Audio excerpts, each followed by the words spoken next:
So, again, you guys can see my screen? Or did I not share it yet? Hold on. I did not. Yeah, I can see your screen. I didn't share it yet. No, I said, I'll tell you if I see your screen. Oh, I thought you said I thought you said I do see your screen. All right, here we go. So, make sure you are where we are. All right, open up the copy. Make sure you open it as a Google Doc so that you can actually edit it. Google Doc, open. This allows us to edit it. Make sure you are following along. Jacob, are you following along? It sounds like you're recording a song or something. Pretty soon I'm going to have to kick a beat for you. I want to have to kick a beat for you. All right, we're on page, I think it's 39, but I might be wrong. Let me see. 39.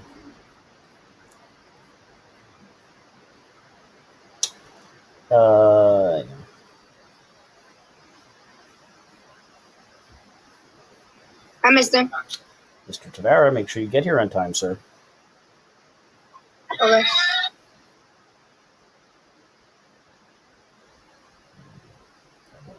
Right on there. I'll change that later. All right, so quick little review of what happened in chapter 7. Gypsy is told by Woodrow that he knows a little bit more about his mom's disappearance, so she sneaks out of the house to talk to him about it, and then he starts telling her all these fantastical tales, making it sound like she disappeared into some weird other place or something wacky. She doesn't really believe him. While they're out there, they hear the blind man who comes out at night singing songs. She comes home. Porter catches her outside, and they basically kind of make a truce. And then she goes to sleep and doesn't suffer any more nightmares that she's usually having. That's where we're at, chapter 8. We're going to read 2 chapters. They're pretty short, and then you will have some questions. Please make sure that you are making comments on the actual text. That's why I'm doing it. I'm not making comments on here for my own health. Again, follow along. This is where we are. I'll give you 30 seconds to be there to make sure you're here. All right, beginning. Cole Station Elementary and Cole Station High School were both located a little piece up Slag Creek at the end of Residence Street, just before the road started getting narrow and wound up on Cold Mountain towards Kentucky. Woodrow entered the elementary school with me the next day, and it was an experience that beat going to the fair. First of all, they put him in my room, which was Miss Hart's 6B, one of the better places to be if you really wanted to learn, which we did. Then kids started peeking in to see him. His fame had preceded him, as the old saying goes. The tapeworm story had gone through about 50 revisions, right? So they're all interested in him because he told that crazy story during Sunday school. Even some of the uppity 8th and 9th graders trotted over from the high school to catch a glimpse of him. Of course, part of all the curiosity was on account of his being Belle Prater's boy. But Woodrow set everybody straight the first time her name was brought up. "I don't know what happened to her, and I don't want to talk about it," he said, loud and clear, so that there was no misunderstanding his meaning. It made me a little ashamed of myself that I had attacked him with that question on the first night, even though Mom had told me not to. But he had been real patient with me. Anyway, the curious noses stopped twitching for the time being, so we could move on to other business. Woodrow was friendly with everybody, but especially to Rita Presley, who was fat and always got picked on. He smiled at her and told her she had pretty hair, which she did. And then when somebody teased her, Woodrow said that was about the rudest thing he ever did hear tell of. I was proud of him because I had always felt sorry for Rita, but never had the nerve to stand up for her like he did. So, what is this reveal about Woodrow? What does that tell us about his personality? Kind. Right? He's kind and stands up for people, right?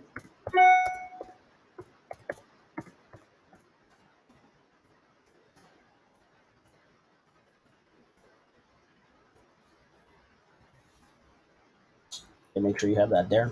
You should be writing this down. All right.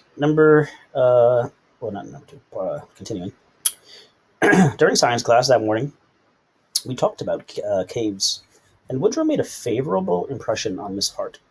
How he did it was first-class clever. He merely pointed out in his bashful voice, so as not to appear as a know-it-all, that the way you could remember the difference between upper and lower calcium deposits in a cave was that a stalagmite with a G formed from the ground, while a stalactite with a C formed from the ceiling. So I'll show you what both of those things are. So so stalagmite and a stalactite. These are what they are. Right, so if you've ever been in a cave, this is probably the best picture, right? So the stalagmites are the ones on the ground. The stalactites are the ones on the ceiling, right? So he came up with the phrase C and G to kind of remember which one's which. Okay, those are stalagmites and stalactites. Miss Hart was so pleased with his little lesson, I thought for a minute she was going to hug him, which would have been embarrassing, but she didn't. She grinned instead.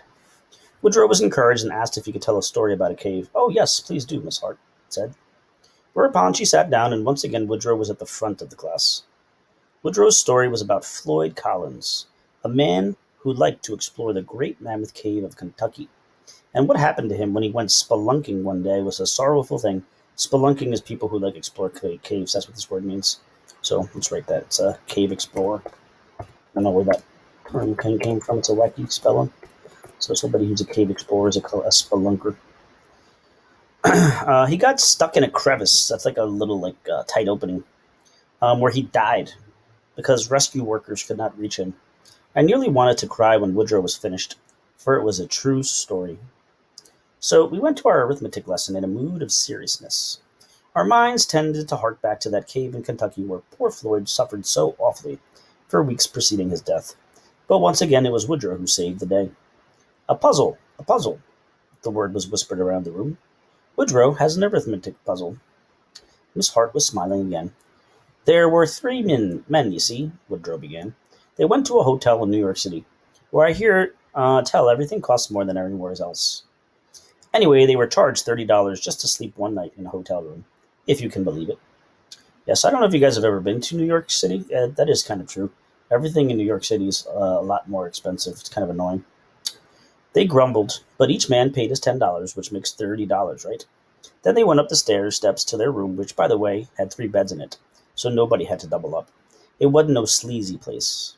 After they went up, the hotel manager suffered a acute attack of his conscience, and he thought, well, maybe he might have overcharged those men. So he took 5 $1 bills out of his money box there under the counter, and he told the boy he had to run errands for him to take the bills up and refund the gentlemen some of their money. Okay, so again, what's happening here is the manager realizes he thinks he might have overcharged them, right? So the manager thinks he overcharged them, and he wants to give them $5 back. Okay, so that's what's happening here. Make sure you have that. Make sure you are writing that down.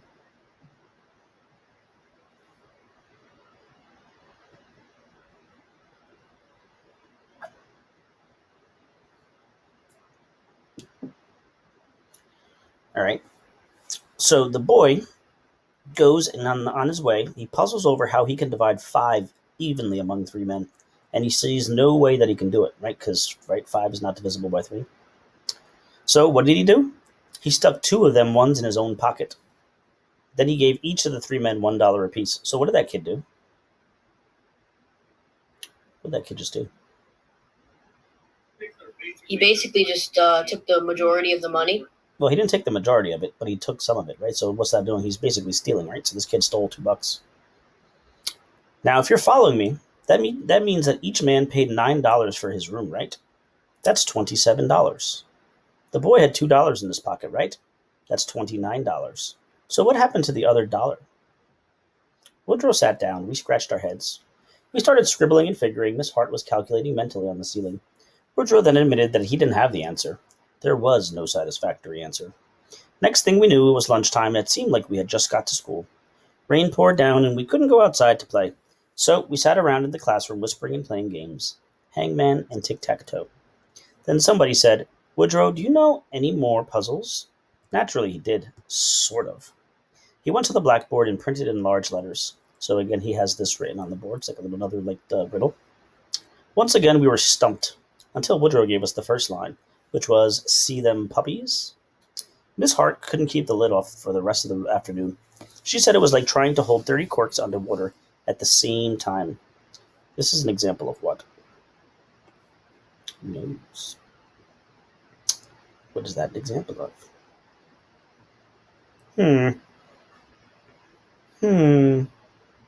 You should know this.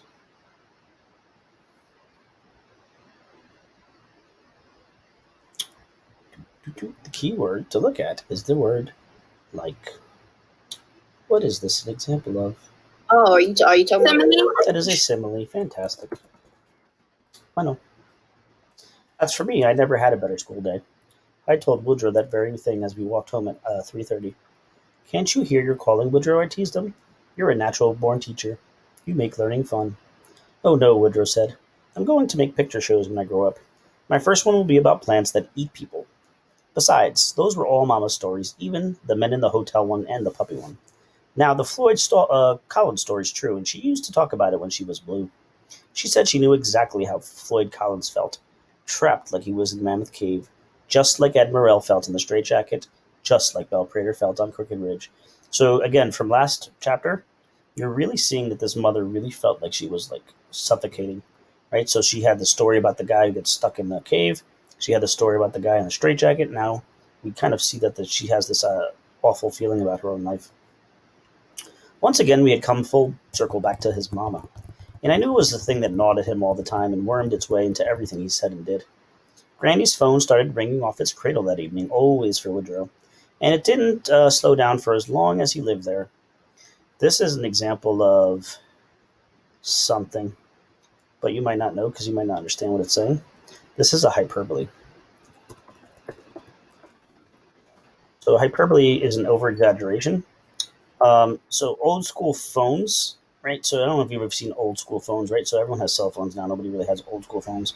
So this is saying that the phone was ringing so much that it fell off the thing that it rests on. That's impossible. So this is an over-exaggeration. It's a hyperbole. But he's trying to say that people are calling like crazy because he's becoming super popular. Friday evening, right after supper, Woodrow and I, along with Granny and Grandpa, were watching I Led Three Lives on television. Grandpa had to keep jumping up to adjust the horizontal hold because the picture was flipping and rolling and there was some snow on the screen. All right, so this is a couple things about just like old school TVs. So old school televisions used to have knobs that you had to turn. And basically what the knobs did is like when I went to change a channel, sometimes the TV would do this. It would just be flipping up and down, right? So like it literally would be going up and down like that. So you had to turn the knob in order for it to stop like flipping up and down. And I don't know what caused it, but it was just something that you had to do back in the day. That chapter was pretty short. What's that? I said that chapter was pretty short. Yeah, the first one was. All right, let me find where I was because now I lost my page flipping through it. Obviously that was the vertical hold. The horizontal hold did the same exact thing in the opposite direction. So you literally had to turn these two knobs in order for it to like not stop going crazy like that.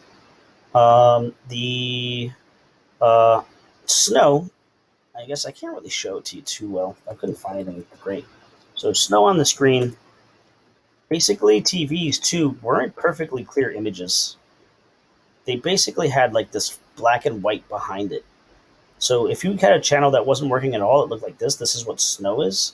But most channels would have an image, and then you would see little tiny bits of the snow in the background. So the picture was like not very clear at all. It wasn't until like I would say like late 70s, early 80s. That's when cable television was invented, and actually TV channels actually came in clear. It wasn't until then that like TV actually was like nice to look at. If you wanted to see nice things, you had to like go to the movies to watch them that clear. All right, so let's continue. Woodrow snorted. "I bet a fella, if he had money, even the ugliest person could be good looking." "How can money make you good looking?" I said. "You never heard tell of operations people get on their faces," he says. So according to Woodrow, how do movie stars get to be nice looking?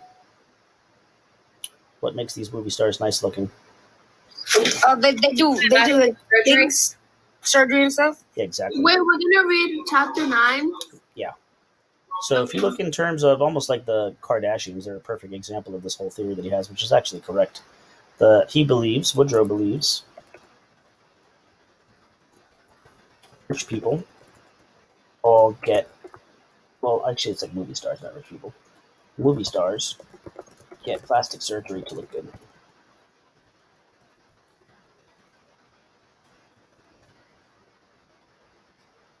Make sure you have that.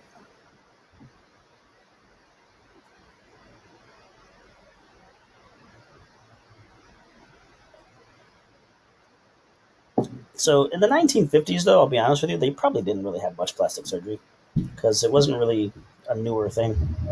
I'm thinking maybe the only thing maybe they can do back then was like nose work, but I doubt any of that was really that thing. Nowadays, it's ridiculous the things that they can do. You have all kinds of crazy stuff that they fix and whatever.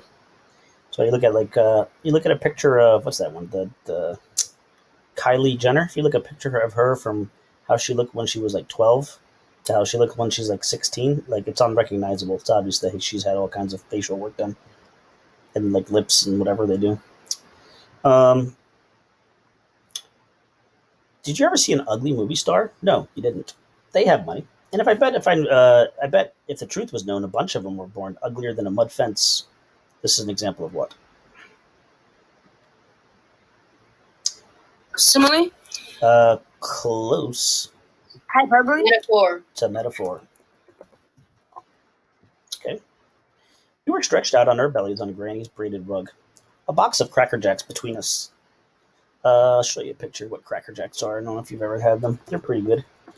I'm not sure if they're still around. It's a caramel popcorn candy that was really popular because they were really smart.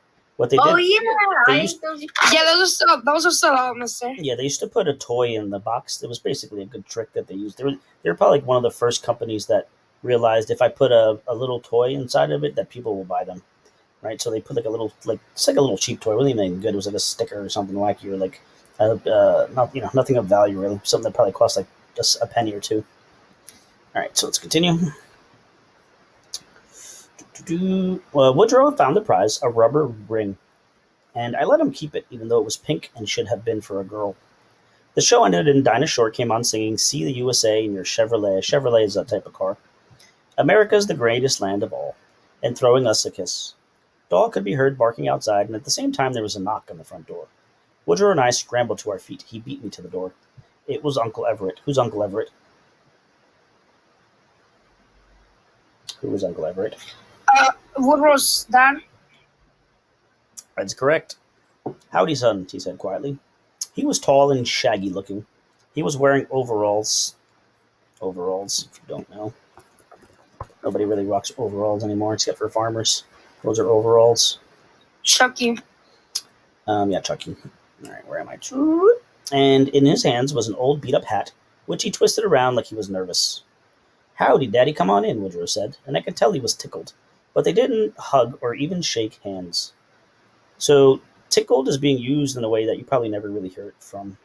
What does it mean? What are they saying by being tickled here? Like he was like scared or shy, or like No. What does it mean? How would you feel if you didn't see your father for a while and then he comes and visits you? nervous, Not nervous. mad, Nope.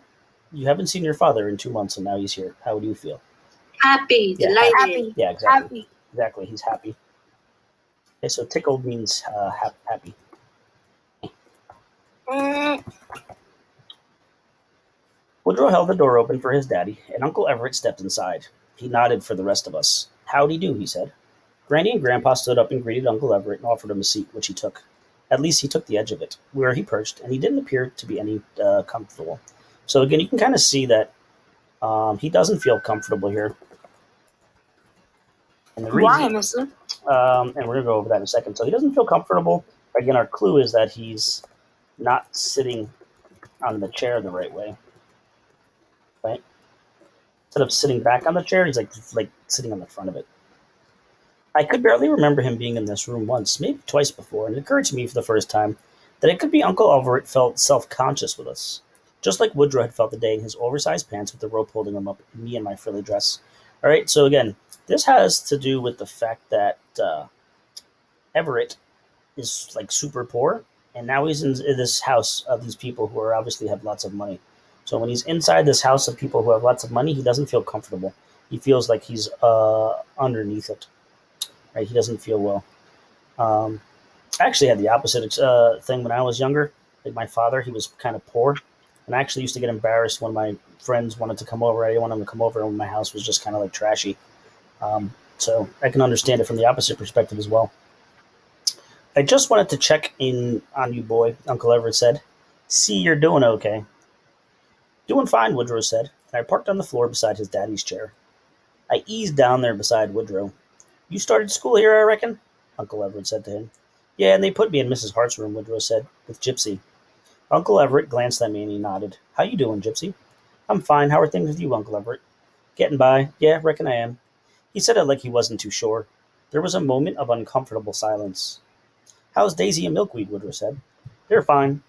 No, I take that back. Daisy's fine. Milkweed busted her front hoof on a mattock, but she's mended. So, what are Daisy and Milkweed? Probably. Pets like dogs or cats Nope. or birds. They are some sort of animal, but they're not those. There's a clue about what they are. Are they horses? Yeah, they must be a horse or a donkey, something that has hooves. Oh, Woodrow said, was she bad hurt? Oh, not that bad. Another silence. Again, there's just this awkwardness in the him being there. And I guess Woodrow began, then better thought of it. Oh, nothing. I don't know a bit more about her now than I know when you left, Woodrow, Uncle Everett assured him. But I'll be bound to come and give you any news I learn straight away. I trust you'll do the same, Woodrow nodded. Right, so here, it's kind of like hidden, but Woodrow wanted to ask about his mom. And then Everett notices that and tells him he knows nothing. That's what's going on there. It's kind of hard to see, but that's actually what's happening. So Woodrow wanted to say something, but he's like doesn't know how to say it, and then like Everett notices that's what he wanted to talk about and says, "I don't know anything." You need anything? Uncle Everett asked. No, I got more than I need. Woodrow said. Well, that's a blessing, son. Uncle Everett said, because I'm broke as the 10 Commandments. What's this an example of? Onomatopoeia. No. Simile. That is a simile. Very good. I know that. Then they went on with more small talk like that before Uncle Everett stood up and he eased out the door. Woodrow went to the window and he watched his daddy go out the walkway. What's this an example of? This is actually kind of harder to see. Hyperbole. No. Alliteration. Yeah, that's alliteration. The W sounds repeating. So Woodrow went window, watched walkway. That's all alliteration. Where the old Ford was parked, even these two as well. I walked over and stood at Woodrow's elbow. It was still light enough out there that I could see somebody in Uncle Everett's car. It was a blonde-headed woman. Woodrow clutched the windowsill with one hand. I could see his knuckles turn white. Why are his knuckles turning white? Because he's mad as heck. Yeah, exactly. Right, so he's making a fist. And he's angry. Why is he angry? Because he's with another girl. Yeah, exactly. So he sees his father possibly cheating on his mother. Cheating how if she's gone? Still cheating. We don't know what happened to her. I didn't say a word about who that might be in Uncle Everett's car, and Woodrow didn't say anything the rest of the evening.